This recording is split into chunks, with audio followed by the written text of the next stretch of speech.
portadas de La Razón, del periódico La Razón en la semana.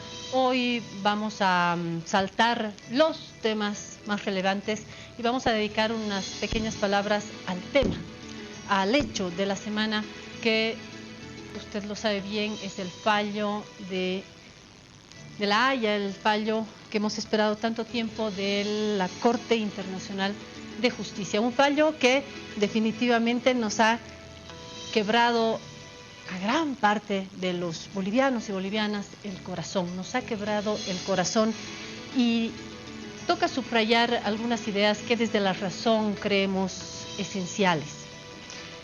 En primer lugar, reconocer la derrota. Ha sido una derrota en La Haya. Reconocer esta derrota y, más importante todavía, sin buscar culpables. No pasemos al pataleo. El fallo no cancela la demanda marítima, lo sabemos, hemos llorado esta semana, pero al día siguiente vuelve a salir el sol y sabemos perfectamente que ese asunto pendiente sigue siendo pendiente y que nuestra demanda va a salir a flote todas las mañanas con el sol. No es momento de precipitarse tampoco con reacciones viscerales, adelantando, sin respirar, sin tomar aire, tranquilizarnos como país para pensar el futuro. Hay una conclusión, y es que la vía judicial ya está cerrada. Esta es la segunda vez en esta historia que nos queda demostrado de que la vía judicial queda cerrada. Y hay que descartar, creemos, medidas inmediatas, medidas viscerales, hasta que se calmen las aguas y volver a pensar un esquema efectivo de diálogo. Uno no obtiene lo que merece, uno obtiene lo que negocia, y esa es una lección que hemos aprendido todos y todas los bolivianos. Este tribunal no ha buscado justicia, se ha tenido a las normas, al papel, a lo que estaba escrito, y ahí está el resultado. De repente habrá que buscar ya en forma de interrogante un diálogo a futuro sin la pecera mediática, apagar las luces de los medios y quedarnos con la conclusión sin duda de que este resultado, que ha sido sorpresivo tanto para Bolivia, me animo a decir, como para Chile, este resultado sorpresivo tiene un después. Esto implica, y vuelvo a mi punto 1, en que hay que asumir el escenario. Ya está, ya fue. Asumimos el escenario, el pueblo boliviano merece una explicación, pero sobre todo nos merecemos volver a construir desde mañana, desde hoy, metódicamente, la próxima etapa. Eso es lo que, grosso modo, hemos cocinado en La Razón como una continuación a este punto vertebral en nuestra historia. Esta es la pequeña introducción para decirles no que vamos a hablar del MAR ni de nuestra demanda. Hoy hablamos del Tribunal Supremo Electoral y de lo que se viene, así que vamos a intentar mirar los próximos capítulos electorales, y para esto tengo la garantía de un diálogo plural como todas las semanas. Quiero presentar a 3 colegas que me firman que este programa va a ser plural, periodístico, femenino, de gran calidad. Gracias. Sandra Aliaga, periodista, comunicadora, amiga del programa. Gracias por su tiempo, Sandra. Enseguida le vamos a dar una vuelta más porque han estado hablando del MAR antes de entrar al Tribunal Supremo Electoral. Pero gracias por estar acá. Encantada de estar acá. Buenas noches a todas y todos quienes nos están viendo, y es obviamente un placer compartir la mesa con Priscila, con Beatriz y con Claudia. Bueno, con Priscila somos primas hermanas porque gracias a la amistad y a los brazos abiertos de Cadena A, este programa está al aire. Así que gracias, Priscila, que es nuestra anfitriona, es nuestra dueña de casa, y gracias por su tiempo en este programa. Gracias a ti, Claudia, también a las colegas por compartir estos minutos. Para mí un placer estar con ustedes. Buenas noches a todos, y tenías razón, es una mesa femenina con visiones tal vez distintas, pero que de eso se trata, ¿no? Seguro que distintas, plurales, serán los criterios. Gracias a mi colega Beatriz Laime, usted es periodista de Página 7, ha estado cubriendo estos temas. Muchas gracias por aceptar estar en esta mesa. No, más bien agradecerte a ti por la invitación y buenas noches a todos los televidentes. Va a ser un debate muy interesante entre mujeres. Muchísimas gracias nuevamente. Sobre el Tribunal Supremo Electoral, cuya cabeza es femenina también. Chicas, hay que dejar algo a los chicos, ¿no? Bueno, yo le escuché algo sobre la demanda marítima antes de empezar el programa. ¿Qué sentimiento le deja? Si quieren decir una línea, ¿no? Porque yo he abierto mi cabeza, pero sobre todo mi corazón, rescatando algunas reflexiones entre colegas en La Razón. ¿Con qué idea, con qué sentimiento, con qué postal se queda, Sandra? A ver, yo me quedo con, bueno, el bajón me sumo. Yo soy llorona, entonces hasta he llorado, ¿no ve? Porque realmente había una expectativa distinta. Pero me quedo también con ese sentimiento de fuerza y de energía que la peleamos. Vimos la batalla con mucha altura. Yo sigo creyendo que ha sido una apuesta sólida, una fundamentación impecable, pero en los ámbitos y en los escenarios del poder, y en este caso del poder internacional, también se juegan muchas cartas. Me quedo con la esperanza de que, y eso lo dijo el presidente, pero lo dijeron muchas otras personas, el hecho de que en la resolución hayan explicitado que la resolución no implica, no impide que Bolivia continúe por otros caminos en el cometido de buscar su salida al mar, me parece muy interesante. Y lo otro, y con eso cierro, ¿no es cierto?, me parece que nos tiene que llamar la atención que 3 de los 15 no hayan estado de acuerdo con el fallo. Eso no quiere decir que no hubo una derrota, que no hubo una apuesta de repente contundente para un fallo de decir no hay obligatoriedad para la negociación, pero eso quiere decir que hay voces disidentes y que esas voces disidentes nos están alertando que hay otras cosas que tenemos que hacer. Priscila. Bueno, coincido con ustedes, definitivamente ha sido un golpe muy duro. A mí lo que me ha impactado mucho y me gustaría compartirlo con ustedes, lo hice también en mi programa, es el dolor que sintió mi hijo de 9 años. ¿No? O sea, él no entendía todo lo que significa, pero sí sabía que estábamos en busca de una salida al mar, ¿no? Así de sencillo. Cuando llega al colegio me dice, mami, hemos perdido el mar. Y me dolió tanto porque digo, ¿cuántas generaciones más tienen que pasar para que esto pueda volver a su cauce, para que los bolivianos tengamos una salida? Pero coincido contigo, Claudia, ya pasó. Listo, perdimos, ok, lo asumimos, lo respetamos, porque además tenemos que hacerlo, porque tenemos un proceso más en la Corte Internacional de Justicia. Y tenemos que ser muy cautos en lo que digamos, en lo que hagamos, porque no sabemos lo que vaya a suceder con este proceso. Entonces, es también un problema por las aguas del Silala. Entonces, tenemos que tener paciencia y mirar a otros lados. Ya no veamos a Chile, ya no. Hay que esperar, estamos todos yo creo todavía con el dolor de este fallo, pero ya veamos otros lugares, veamos Hilo, veamos Puerto Bush, veamos el tren bioceánico, que es un megaproyecto regional. Tenemos que mirar a otros lados, pero desde todos los puntos, no solo el gobierno, no solo los medios, sino también nosotros desde casa, cuando decidamos dónde estamos yendo de vacaciones. Cuando yo no quiero crear un sentimiento antichileno, no. Pero bueno, si no nos quieren, tampoco les debe gustar pues el dinero que gastamos, digamos, ¿no? O sea, vamos a gastarlo a otro lado.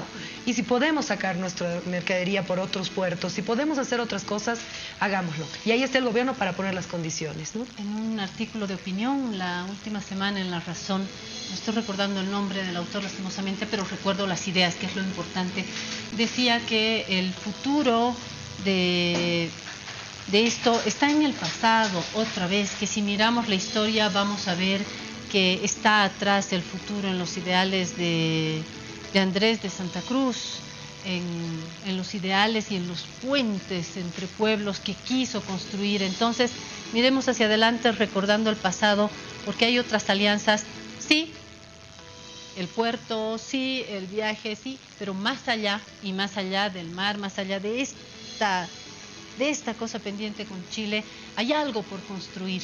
Y de repente, como en las películas, pues hay que caer para levantarse bien. Beatriz. Sí, exactamente, ¿no? Hemos caído, es hora de levantarse y ver ahora las nuevas estrategias que vamos a realizar. Este tema del fallo y todo este proceso que ha durado 5 años, considero que tiene que ser también una lección para todos los bolivianos, ¿no? Y digo también para las autoridades, no dejarnos llevar mucho con el exitismo, ser serenos, ser pacientes, no muy confiados.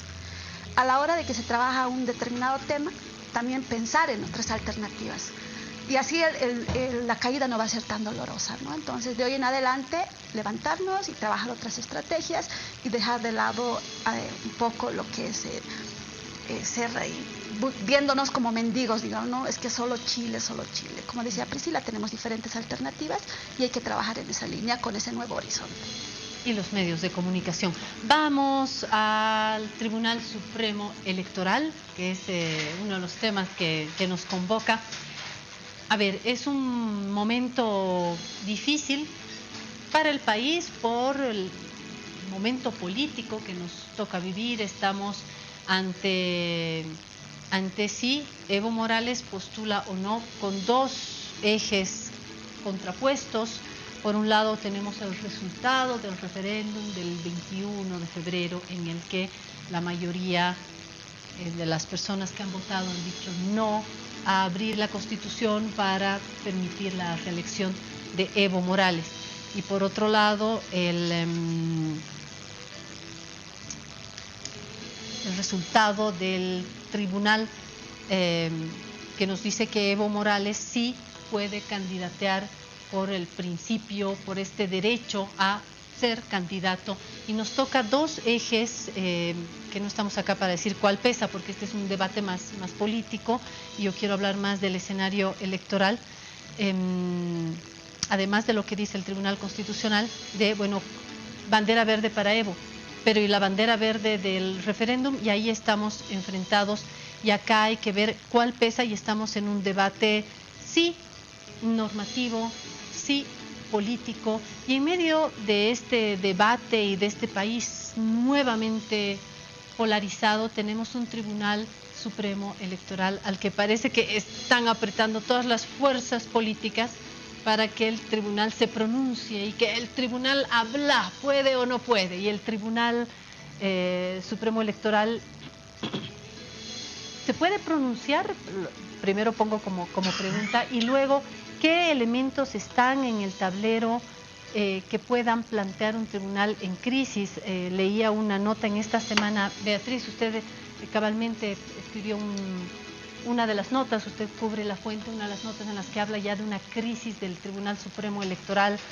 Ha renunciado Exeni, José Luis Exeni, vicepresidente del Tribunal Supremo Electoral, pero no sé si eso alcanza para hablar de crisis o no, pero sin duda no es cualquier institución, ¿no? A ver, lo dejo así. ¿Quién quiere comenzar? Evidentemente la renuncia de un vocal no es signo de una crisis. Sin embargo, esta crisis aflora cuando ya se muestran disidencias, ¿no?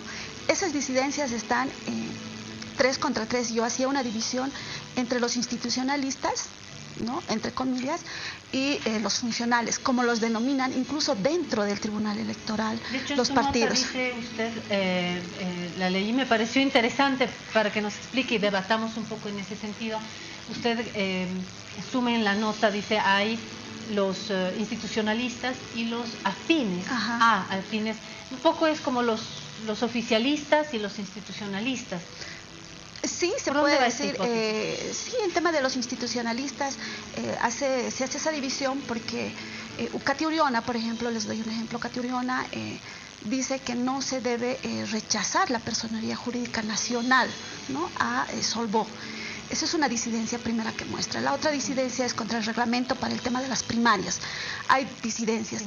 Por el otro lado, ¿no?, afines a, se denomina, digamos, afines a, porque los otros tres magistrados, Mamani, Lucy Cruz, ¿no?, y la otra vocal, no han hecho ninguna objeción, María Eugenia Choque, exacto, no hicieron ninguna objeción, por el contrario, fueron ellos los que dieron su voto inmediato, ¿no?, y trataron de convencer en sala plena, porque ese es el informe que yo tengo, de que aprueben y sea unánime la votación. Sin embargo, hubo en sala plena estos debates, ¿no?, como siempre ocurre en reuniones, en encuentros y demás. Sin embargo, hay esta división, ¿no?, existe esta división. Y eso es lo que aflora la crisis, ¿no? Porque si fuera unánime, si fuera enmarcado en la ley, todos aprobarían por unanimidad. Sin embargo, no se ve eso. Sí, es interesante lo que dice y creo que lo podríamos desmenuzar. Lo que el matiz que yo le pondría, pero es una perspectiva personal, es que el hecho de que haya un desacuerdo no forzosamente implica que se parten las aguas entre los institucionalistas y los afines a, solamente tomando el ejemplo de Solvó. En Solvó hemos tenido un informe del Tribunal Supremo Electoral que no quiere decir que sea la voz de Dios, pero aquí nos dice que ha habido un número importante de repeticiones, de personas que ni siquiera están vivas, cuyas firmas están ahí, entonces esto obviamente no tiene sentido, o menores de edad cuyas firmas también aparecen ahí. Reitero, no estoy diciendo que es así, que ese es el informe. ¿Se pudo haber discutido? Sí, pero el estar de acuerdo en dar la bandera verde o no, no lo hace institucionalista per se o que está viendo la institución, y a quien no esté de acuerdo no lo hace per se afín al gobierno, ¿no? A veces entramos en esto y quisiera, bueno, yo lo tomaría con pinzas, si me ¿no?, permiten. Yo no considero que disidencias puedan calificar un proceso de crisis. Hace un momentito hablábamos del Tribunal de la Haya, de la Corte Internacional de Justicia, con magistrados, pero del más alto vuelo, etcétera, etcétera. Hubo tres disidencias, que es, yo diría, es un proceso que se puede dar. Obviamente se tienden, ¿no es cierto?, a lograr consensos, a lograr unanimidad. Ahí es donde hay un resultado contundente en cualquier colectivo, como lo es la sala plena. Pero disidencias en una sala plena, disidencias en un directorio, disidencias en un tribunal, mientras no genere otro tipo de problemas, no está denotando una crisis, simplemente está denotando un ambiente plural.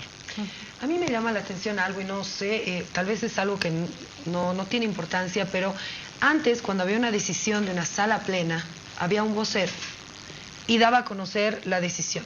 Y todos mantenían una línea en base a lo que se había decidido. al resultado. Exacto, ¿no? Muy pocas veces se conocía quién estaba en contra o a favor. En este caso, no. En este caso, la información sale el reglamento, sale la presidenta del Tribunal Supremo Electoral y dice, yo no estaba de acuerdo. Eso ha sido un impacto para todos, hasta para los medios, ¿no? Lo propio, a los 2 días, si no me equivoco, o al día siguiente, los otros 2 vocales. Nosotros tampoco estamos de acuerdo. ¿Por qué, si es un reglamento que se lo tiene que cumplir y se ha tomado una decisión en sala plena, ellos tienen que, no sé si eso le da certidumbre o no, pero sí me llamó la atención, dar a conocer eso, si no se puede modificar? No se puede hacer más nada que decir, él no votó por eso, pero ellos sí. Entonces, no sé, me llamó mucho la atención porque antes no se daba. Algunos analistas dicen, bueno, es que ahora el tribunal es transparente. No sé cuán transparente puede ayudar esto a la credibilidad del tribunal en ese sentido. Exactamente, ¿no? Ese es el tema de la división. Es aprobar el reglamento en sala plena, y toda decisión de sala plena la asumen todos. Pero en este caso, Katy Uriona, Antonio Costas, Dunia Sandoval dicen no, o sea, como que levantando las manos, y eso es un signo, ¿no?, en la que muestran y dicen es que no está de acuerdo a las normas. Y Antonio Costas muy claramente lo dijo. El reglamento, específicamente el artículo 40, va en contra de lo que establece la ley del régimen electoral en su artículo 108, ¿no?, que señala que todos los ciudadanos pueden impugnar. Entonces, ahí es donde se marca el institucionalismo, los institucionalistas, porque están regidos acorde a la norma. Sin embargo, los otros vocales dicen, no, es que tiene que cumplirse así. No muestran un fundamento jurídico, ¿no? Yo creo que todos están apegados a la norma, porque mal harían en decir, bueno, nosotros nos apegamos a la norma y los otros, José Luis Exeni incluido, digan, no, tiene que ser así y no estamos en la norma. Ahí yo voy, ahí está mi pero de hacer la línea y llamar institucionalistas a unos y afines a los otros, porque siento que lo que podemos hacer es meterlos en esta avalancha polarizada de por o contra el Evo, porque matices no hay, anti-Evo eso, es decir, para el café, para las militancias, vaya y pase, pero en una institución, bueno, primero los medios, ¿no?, y también en el Tribunal Supremo Electoral, nos lleva a una tensión que no es sana, porque son los árbitros que mañana van a tener en sus manos la pecera de nuestros votos, Claudia, y el aval. Me parece que han llevado a eso. Exacto. Ellos al decir que no están de acuerdo, que esta es su posición, que este artículo va en contra de la normativa, están poniéndose en una mesa de debate. Si no lo hubieran hecho de esa forma, ¿tú crees que estaríamos hablando de una crisis? No creo. Dice que el otro votó y dijo, pero no tienes la voz oficial y no lo vas a publicar así. Yo quiero ponerme en el pellejo. O sea, en realidad no quisiera nunca ponerme. No, yo tampoco. Pero imaginariamente, sabiendo que eso no va a suceder, y me pongo en el pellejo, yo creo que transparentaría mi disidencia. Es decir, la perdí en la discusión, la sala plena tiene el derecho de tomar una determinación y las reglas dicen que 4 contra 3 y así sería. Si yo he perdido en la discusión con mis argumentaciones, etcétera, etcétera, yo creo que a pesar de que genere lo que estamos discutiendo en este momento, políticamente, mismamente, yo creo que expresaría mi disidencia, porque es un asunto demasiado sensible para la vida nacional en este momento. Claudia ya lo decía hace un momento, o sea, están en el medio de una tormenta, pero brutal. Por un lado, tienen que tomar una decisión, ¿no es cierto?, que va a estar, por un lado, anclada en la Constitución Política del Estado, en el referéndum de febrero del 2016, ¿no?, etcétera, etcétera, y por el otro lado están colgados de la soga de una resolución del Tribunal Constitucional que aparentemente tiene también legalidad, etcétera, etcétera, etcétera. Y ahí están al medio. Ahora, lo que sí no entiendo es que se le exija de antemano tomar una decisión, porque en realidad la decisión la tienen que tomar el momento en que se presenten las candidaturas. O sea, hasta el Yo 8 no de me diciembre. puedo adelantar como institución sobre la base de que dicen que se van a presentar. Adelantarme, creo que no es serio institucionalmente. Adelantar, es como si mi hermano menor viene y me dice, la mamá ha dicho que no vas a ir a la fiesta. Y sin haber escuchado a la mamá, sin haberle pedido permiso, sin haber hecho nada, voy y le hago un berrinche a mi madre y que yo quiero ir. Y mi madre me dice, ¿y cuál es el problema? ¿Ah? O sea, es una comparación bien absurda, pero yo me pongo en el lugar de una institución. ¿Se han presentado formalmente las candidaturas a este momento? No. ¿Dicen que van a presentarse? Sí. Pero incluso en el dicen hay mucho trecho. Hay mucho trecho, porque además dicen que de repente no vaya Álvaro García Linera. Dicen, ¿no es cierto? Dicen. No puedes tomar una posición adelantada y decir, si es que se presentan, nosotros no vamos a permitir o vamos a permitir. Pero primero vamos al primer tema, lo que decías, ¿no? Una disidencia que tú la podías dar y demás cosas. Aquí la decisión se ha tomado en sala plena. Los vocales responden a una institución, son Tribunal Supremo Electoral. Por tanto, decisión de sala plena es como un solo cuerpo. No puede haber acá en sala plena decisiones individuales. Entonces, eso es lo que crea mayor incertidumbre en la población, mayor duda. El Tribunal Supremo Electoral en este momento tiene que recobrar la credibilidad, tomando en cuenta el antecedente de los anteriores vocales. Pero ¿qué sucede? Crea mayor susceptibilidad en la gente. Y con el tema del 21F, por ejemplo, lo que tú dices, que no debería de responder. ¿Y por qué no debería de responder cuando el referéndum se ha realizado en el 2016? ¿No? Y la sentencia se ha realizado hace un año. Y decir muy claro, las reglas desde inicio se marcan. Entonces decir ahí, muy bien, nosotros como Tribunal Supremo Electoral tenemos esta decisión porque esta decisión es así y se marca en estas normas. Más allá de que confirmen o no los candidatos. Lo dijeron en algún momento, pero no se pueden estornudar en la decisión del Tribunal Constitucional tampoco. Por eso digo que la decisión es tan difícil. ¿Pero qué pesa? Y la presión es muy fuerte. ¿Pero qué pesa? ¿7 magistrados? O 51.3 de electores, 51.3% de electores. Por mayoría de votos. 51.3 de los electores, Ciudadanos. pero no tengo la menor duda. Pero de todas maneras, no es lo que yo pueda pensar. Evidentemente hay una resolución del Tribunal Constitucional que tiene competencias para XZJ y lo hizo. Nos quebró la tranquilidad a las y los bolivianos, pero lo hizo y la resolución está ahí, como está el referéndum. Entonces yo tengo que conformarme con lo que he votado, digamos, lo que el ciudadano ha votado, tiene que conformarse y aguantarse con eso. No estoy diciendo eso. No, pero, ese es el tema, ¿no? Ese es entonces la molestia. Pero hay que dos se genera. puntos acá, Beatriz.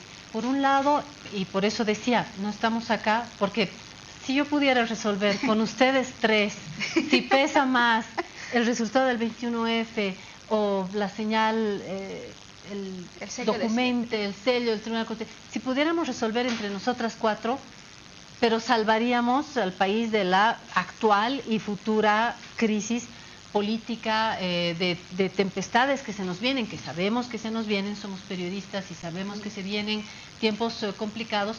Si yo pudiera solucionar con ustedes eso, pero miren, ahora mismo yo pido 1 hora más, discutimos y salimos de esta sala plena y decimos, pesa más el 21F, no, pesa más el resultado del tribunal, pero no estamos acá en ese horizonte, sino de ver qué se hace con el Tribunal Supremo Electoral. Me tengo que ir a la pausa, bueno, pero nada más yo me quedo con esto porque tengo algo que decirles solamente con esto.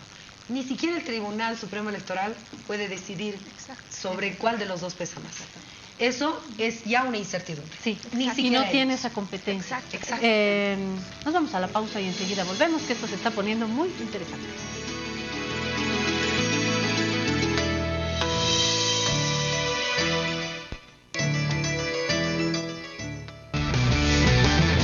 Ya volvemos con Piedra, Papel y Tinta.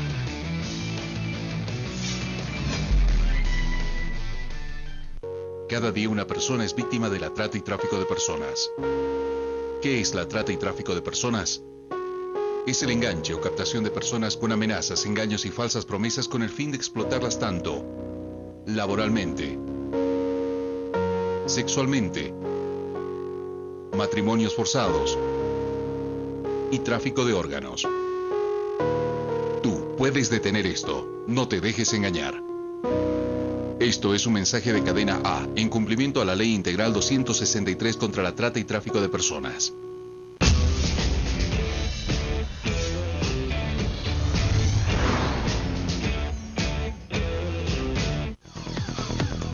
FICULT 2018. Bolivia será anfitriona del primer Festival Integración de las Culturas FICULT 2018. Del 10 al 15 de octubre, donde participarán países de América, Asia y Europa. La Paz acogerá la primera versión con una gran entrada internacional folclórica y autóctona el sábado 13 de octubre y un festival gastronómico internacional el domingo 14. Festival Integración de las Culturas FICULT 2018. Un esfuerzo conjunto de los empresarios privados, Guapa, EUCAS y el Ministerio de Culturas y Turismo. Esto es realidad. Pando celebra. En conmemoración a los 116 aniversario de la Batalla de Bahía, el presidente Evo Morales inauguró calles enlosetadas y un puente en los barrios García Linera y San Carlos de la ciudad de Cobija. Bien hermoso y bonito ahora está. Muy agradecida con el proyecto, además de generar fuentes de empleo, mejorará las condiciones de vida de más de 46,000 habitantes de Cobija, que ahora podrán respirar y transitar libres del polvo y el barro. ¡Felicidades, Pando! FICULT 2018. Bolivia será anfitriona del primer Festival Integración de las Culturas FICULT 2018. Del 10 al 15 de octubre, donde participarán países de América, Asia y Europa. La Paz acogerá la primera versión con una gran entrada internacional folclórica y autóctona el sábado 13 de octubre y un festival gastronómico internacional el domingo 14. Festival Integración de las Culturas FICULT 2018. Un esfuerzo conjunto de los empresarios privados, Guapa, EUCAS y el Ministerio de Culturas y Turismo. Continuamos con Piedra, Papel y Tinta.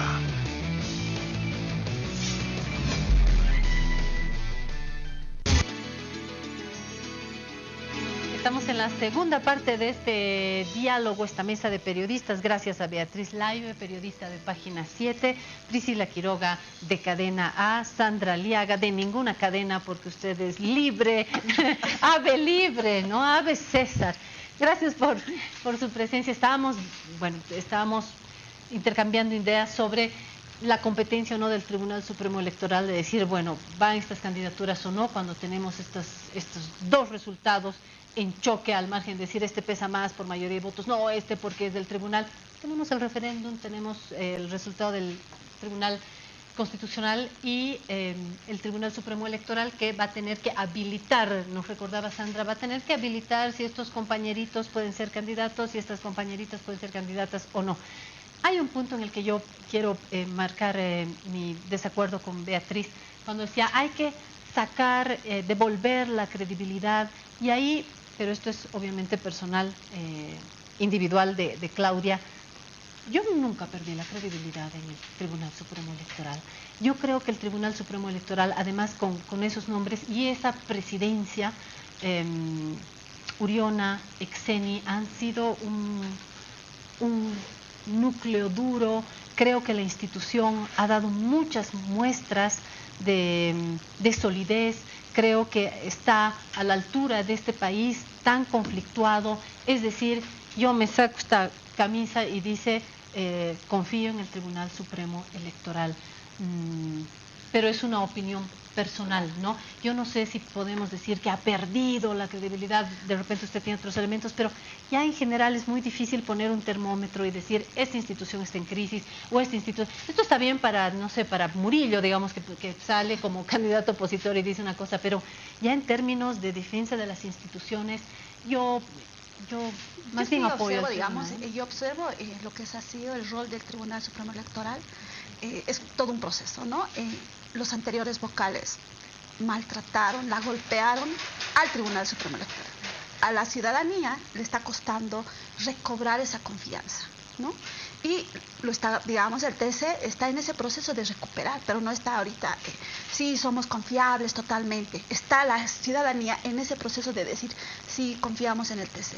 Sin embargo, estas situaciones de que no estoy de acuerdo, sí estoy de acuerdo en el tema del artículo 40, que el tema del reglamento, que el tema de que por qué no se define de una vez el Tribunal Supremo Electoral con el 21F, se respeta o no se respeta, eso también está golpeando al Tribunal Supremo Electoral, porque a veces presenta toma decisiones ambiguas, ¿no? Este caso, y eso no le da certidumbre. Entonces, por tanto, el rol del Tribunal Supremo Electoral tiene que ser confiable. en el caso de lo que ocurría hace pasados años, que también ocurrió, ¿no? La banda de los 4, la banda de los 7. Sí, ni comparable con esto, ¿no? Entonces pasó y llegó lo que eran los notables, ¿no? Y la gente le costó, fue un proceso, ¿no? Y logró recuperar la confianza. Está ahorita no puedo decir, yo confío absolutamente, o el ciudadano puede decir, confío absolutamente en el Tribunal Supremo Electoral. No. Pueden salir afuera y va a decir la gente, pero es que no se pronuncia, pero es que pasa esto, y es que parece que no. Siempre hay esa duda, no hay una seguridad. A eso es lo que yo me refiero, ¿no? Que no debería haber, porque es el árbitro, ¿no? Exactamente. Es decir, cuando Solvo obviamente no está contento con el resultado de no ser un partido nacional por XXX, dice, no, el MAS está... Y aquí veo yo el problema, y es que hoy Solvo, mañana Unidad, pasado el MAS, van a querer remontar el Tribunal Supremo Electoral, y cuando nos revienten el árbitro, yo quisiera saber cómo vamos a jugar fútbol. Pero en el caso de los notables, por ejemplo, mantenían una presencia. Yo hablaba en una entrevista con Rojas, se me fue el nombre ahorita, ex vocal de los notables, y él decía, nosotros las decisiones que tomábamos, nos peleábamos en sala plena, nos jalábamos de los cabellos, discutíamos, pero cuando íbamos a dar nuestro informe, éramos un solo cuerpo. Y decíamos, el Tribunal Supremo Electoral, es entonces la Corte Electoral, ha tomado esta decisión y por tanto se acata. Claro, y nadie contradecía eso, ¿no? De firmeza, de madurez, de respeto. Pero después una se entera de que en esas sacadas de mugre internas corrieron 20 cosas que de repente también... pero mantuvo esa presencia. Sí, pero a mí me parece que los procesos más transparentes a mí siempre me dan mayor seguridad de pensar que todo es una taza de leche y que son un cuerpo absolutamente incólume, etcétera, etcétera. Pero yo me quiero referir ya a cuestiones ya más concretas de esta discusión. ¿Como las primarias? Me llamó mucho la atención, ¿no es cierto?, que cuando hablamos de la habilitación de los candidatos, de las candidaturas, de las candidatas, el artículo 38 del reglamento pone en manos no de la sala plena la verificación de los requisitos de la habilitación, sino de la Secretaría de Cámara y de la Dirección Nacional Jurídica del Tribunal Supremo Electoral, que verifica y observa y informa. Y eso a mí me llamó muchísimo la atención, porque en realidad entonces los que están entre la cruz y la espada son estos compañeros, estas compañeras que forman parte de esa Secretaría de Cámara y de la Dirección Nacional Jurídica. Cuando lleguen las candidaturas para registrarse, ellas son las primeras que tienen que decir si los requisitos de habilitación han sido acompañados de la documentación que acredita el cumplimiento de los requisitos establecidos en la Constitución Política del Estado y la Ley, artículo 38. Y les cuento que me ha golpeado porque, claro, no había leído con detenimiento el reglamento, y digo, esto es muy complejo, ¿no? Es muy complejo porque ahí se va a dar un primer momento de encontrarse con la verdad.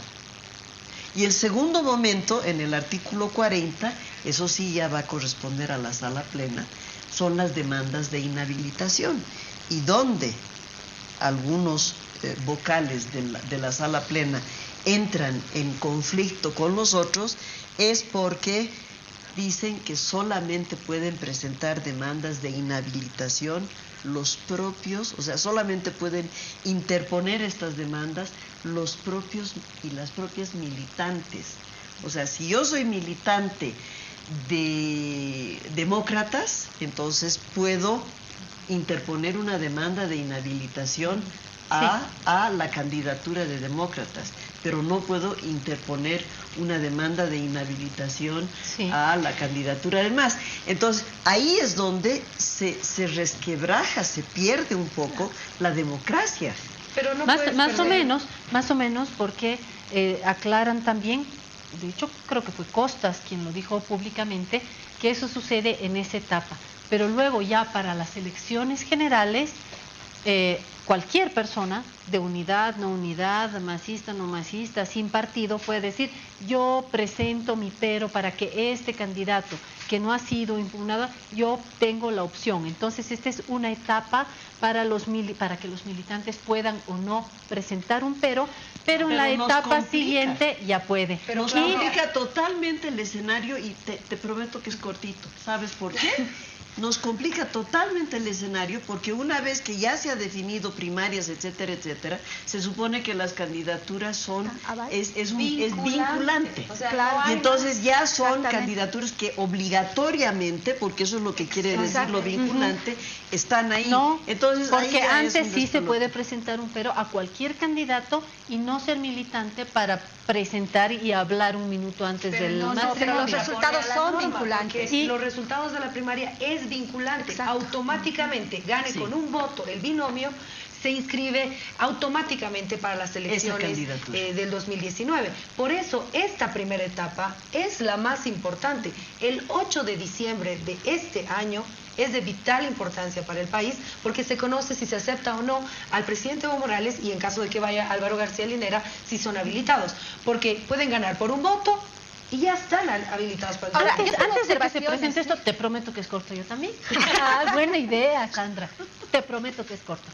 Antes de eso, hay un tuit de Ricardo Paz que dice, tranquilos, cuando salió este tema, él dijo, tranquilos porque meteremos a uno de los nuestros entre los masitas para que pueda impugnar es decir, fue corto.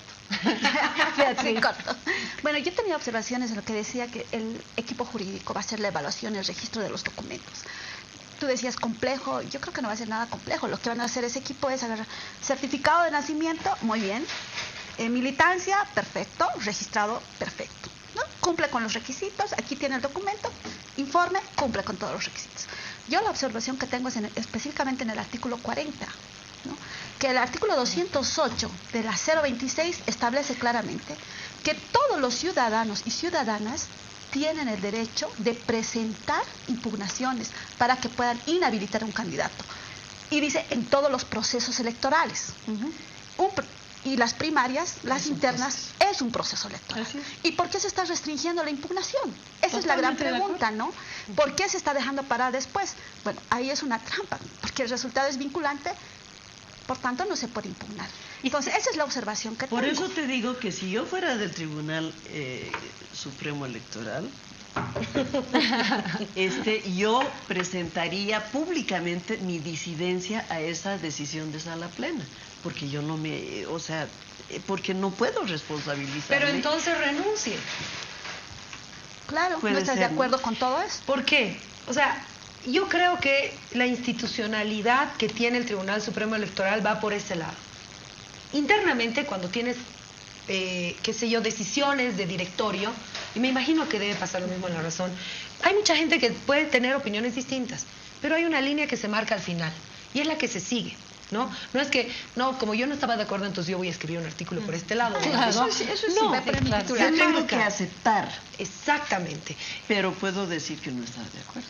Pero no es lavarse las manos, no es decir, no, yo no estaba de acuerdo, pero ya está vigente. Pero digamos, tampoco habrá renuncia, bueno, ya le hizo caso uno, se fue Exeni. No abra la puerta porque se vacía la cosa. Ahí sí que no ¿Y qué le voy a hacemos? aceptar a la compañera Benavente. Exeni se fue porque realmente está en una situación de salud tremendamente delicada.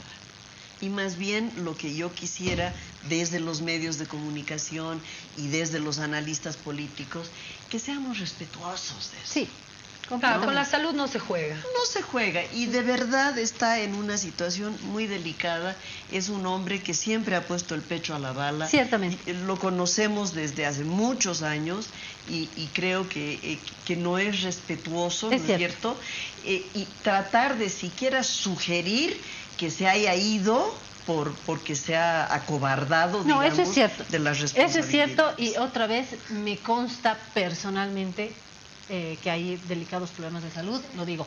Pero yo en verdad lo que quería decir es no abra la puerta de las renuncias porque mañana con esta olla es que es muy de delicado. papas calientes y por fuera un abanico de partidos políticos más Solvo-Democ, del color que ustedes quieran, están con ganas de reventar al tribunal si no logran traer el agua. Y ahí va mi defensa de la institución, del Tribunal Supremo Electoral, que no lo defiendo solamente porque sea el árbitro, yo lo defiendo en lo personal porque creo que se han ganado la confianza, ¿no?, en todo el equipo. Y particularmente, ya que hablamos de Exeni, que hablamos de Urione, particularmente en esos apellidos, sin desmerecer el trabajo que ha hecho el conjunto de la institución. A eso me voy. Entonces, si abrimos las puertas de las renuncias, ahí sí que se nos vacía el salón y otra vez, y si no hay árbitro, ¿cómo le entramos a la cancha? Ahora, esta situación yo creo que va a ser muy compleja para ellos. Y por eso también salen estas voces disidentes, ¿no? Y es decir, yo no estoy de acuerdo, pero tengo que cumplirlo. Así es. Entonces, ¿pero cómo lo ve la gente así? ¿Sabe que está mal, pero tiene que hacerlo? ¿No está bien o no? O sea, yo no lo entiendo de otra forma. Yo sé que no está bien, pero aquí me dicen que tengo que hacerlo. Pero si no está bien, apártate, si no está bien. O buscar un punto intermedio, o ¿no? buscar el tema algo... de la redacción. O sea, porque la observación, la polémica es aquí en el artículo 19 y el artículo 40 del reglamento específicamente. Si tienes divergencias, ¿por qué no buscan un punto medio? Situación que pueda crear mayor confianza, la sociedad diga... ¿Cuál es el sí, punto creemos, medio, ¿no? Beatriz? Bueno, en este caso, por ejemplo, el tema del artículo 40, cumplir lo que dice la ley de régimen electoral, ¿no? Claro, pero eso no es el punto medio. Ahora, ¿por ese qué no es el se... punto de la discusión. Pero ¿por qué no entonces, la ley? o lo cumples o no lo cumples. Ahora, cuando yo no estoy hay... totalmente las leyes de acuerdo se cumplen. contigo, O sea, que las se leyes tiene tienen que que cumplir. cumplirse. Y cuando no Totalmente. tienes una idea clara de qué norma está con la Constitución o no, vas a una consulta al Tribunal Constitucional. Así es. Yo creo que hubiera sido lo más correcto. O sea, si no estamos de acuerdo con esto y ustedes quieren esto, ¿qué tal si consultamos? ¿Vamos a retrasar el proceso? Ni modo, pero hay que hacerlo. Solo que se consultó, da un veredicto y dicen, no, pero es que ese tribunal masista, por eso está de embajador y qué pesa. Y volvemos, pero por esto lo parece menos, Sí, al último lugar que ya recurrirían tienen... para tener mayor credibilidad de la población Sí, no es hay al más. Tribunal Pero Constitucional. ¿por qué, digamos, por qué la premura de adelantar el tema de las primarias? Y aquí también la sociedad, calendario. la ciudadanía rompió, digamos, dijo, se desencantó con el Tribunal Supremo Electoral. Inicialmente decía, no va a haber las primarias porque es muy prematuro. La Esto está ciudadanía, preparado. ay, perdón, te juro que va a ser corto. Gracias, Sandra, maestra, te prometo que va a ser.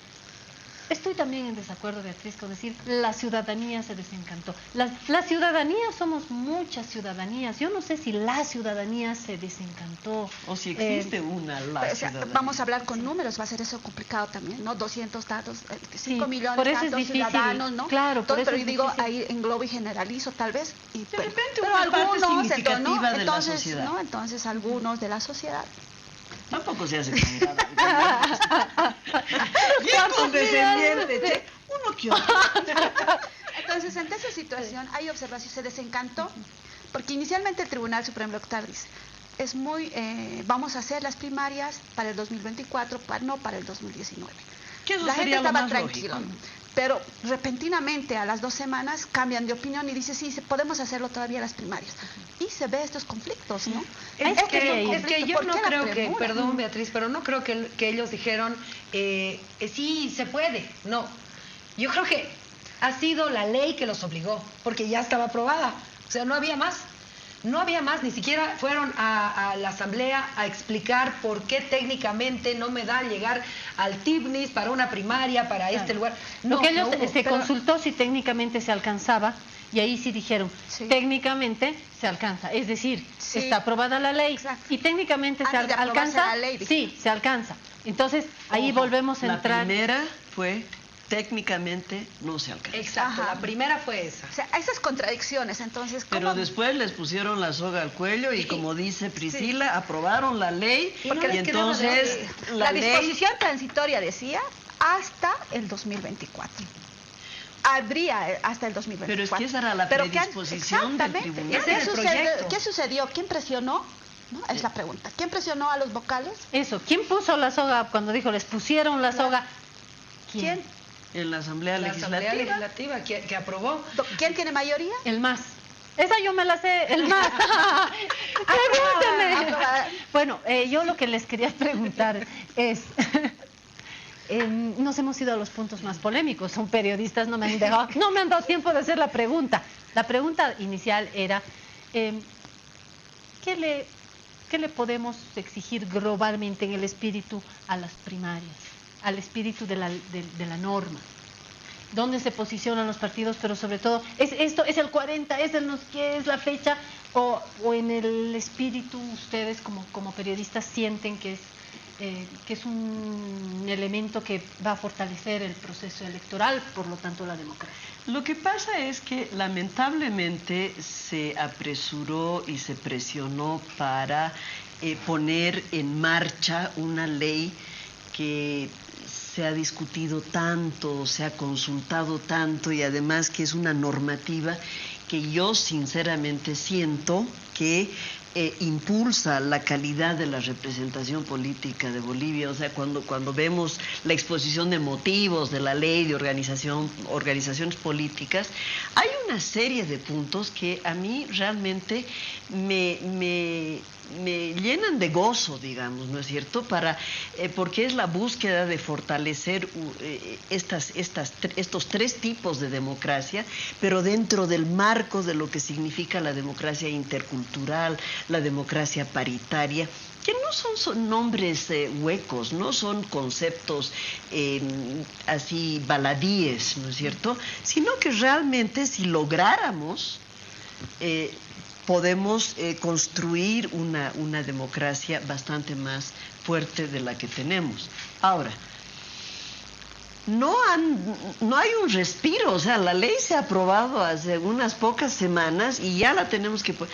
Obviamente, nada de lo que suceda en este proceso puede atribuirse, desde mi punto de vista, fuera de un proceso de primarias a zancadas. Nada de lo malo en realidad que suceda en lo que va de aquí hasta las elecciones generales se puede atribuir a la calidad o no la calidad de la ley como tal, de la normativa como tal, porque no se ha podido poner en práctica incluso estas decisiones informadas, este fortalecimiento de las militancias, este ordenamiento de la democracia interna de las organizaciones políticas. O sea, si hacemos historia, desde los sindicatos, desde los partidos políticos, desde el Club de Toby, hay un autoritarismo insostenible. Sí, y el dedazo dentro de los partidos, eso es cierto. Yo creo que no hay partido que se libre. Creo que el espíritu nos trae, es decir, por procesos democráticos primero en casa, ¿no? Yo creo que el objetivo de la norma es muy buena. Yo creo que fortalece la democracia si se la cumple con ese objetivo, ¿no? De que dentro de los partidos se pueda elegir a voto a quienes quieren que los representen en una elección. Pero cuando ya tienes un reglamento, en este caso, que te dice que el binomio que se tiene que presentar solo puede ser con dos nombres, ¿no? Qué sé yo, ayer Ricardo Paz decía Evo Morales y Álvaro García Linera. Pero si tú quieres poner a Evo Morales con el ministro Romero, digamos, ¿no? ¿Por qué no? ¿No? Tal vez los militantes quieran ese binomio. No se puede, porque el reglamento no lo permite. Solo puedes poner Evo Morales, Álvaro García Linera o Evo Morales, Arce. Ahora, si quieres otro binomio, tiene que ser Romero, Arce o qué sé yo, Guanacuni, no sé, X o Z. Y lo propio en la oposición. Entonces, no le das opción a la gente dentro del propio partido. Claro, a que elija ¿a quién va a acompañar? Cierto. Solo tiene una opción. Eso es sentido común. Yo, por ejemplo, el tema de primarias me parece muy interesante porque todo proceso democrático aporta, sí, ¿no? Aporta a la ciudadanía. Pero tiene que ser, aparte del marcado en las normas, tiene que ser entre todos, ¿no? O sea, toda la ciudadanía que participe. En este caso, por ejemplo, el tema de los militantes que te restringe, que te limita, te está coartando un derecho que te establece la Constitución. Pero yo mi partido no voy a permitir que vengan los que no son militantes de mi partido para lograr mi binomio. Para el tema de militancia lo restringimos ahí muy bien. Un partido que elija, que vote muy bien. Pero el restringir que solo puede haber un binomio, un nombre en un solo binomio, entonces te estás restringiendo. Sí. Que solo milita. ¿Por qué? ¿Qué dice la Constitución? Claramente dice, todo ciudadano, y en este caso nos vamos a referir a los militantes, tiene derecho a elegir y ser elegido. En este caso te están restringiendo, porque uno me quiere elegir como yo, Beatriz Laime, en un partido X, ¿no? Quiere ir con Priscila. Pero es que el otro grupo quiere Beatriz Laime con Claudia Benavente. En el otro quiere a Priscila con... Entonces hay diferentes posiciones. Claro. ¿Y por qué restringirte? Sí, eso me parece bien, pero no diremos que están atentando contra la posibilidad de ser electa. O sea, porque no entra la Constitución en esta...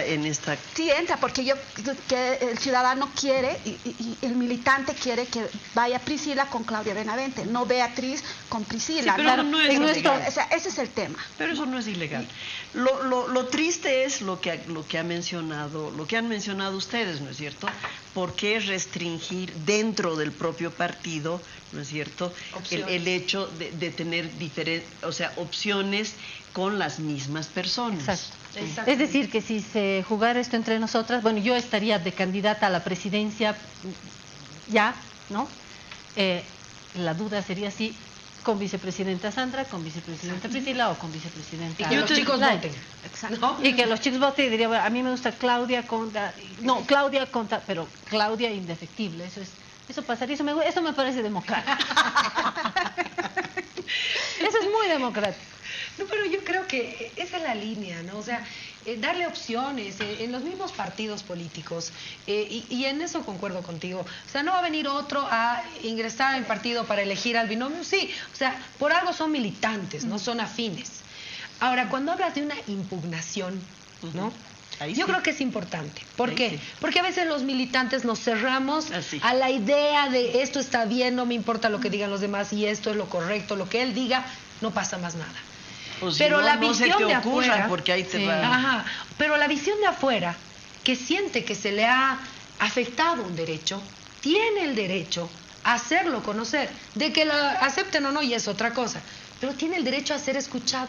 Y eso es lo que se está restringiendo acá. Ahí estoy totalmente de acuerdo. Entonces, esa situación, ¿no? Entonces, ¿cómo te pueden restringir ese tu derecho de participar, ¿no?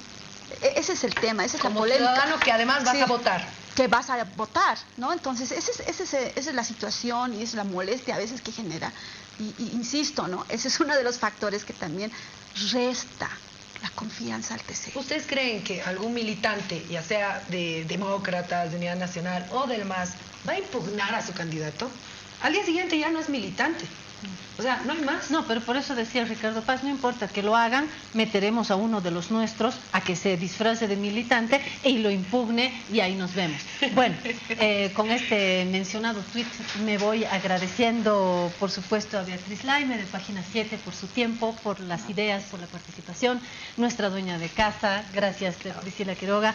Sandra Aliaga, gracias y gracias por la lección. Les prometo que va a ser corto el tiempo en el que nos volvamos a encontrar. Que tengo una linda semana. Muchas gracias por habernos acompañado.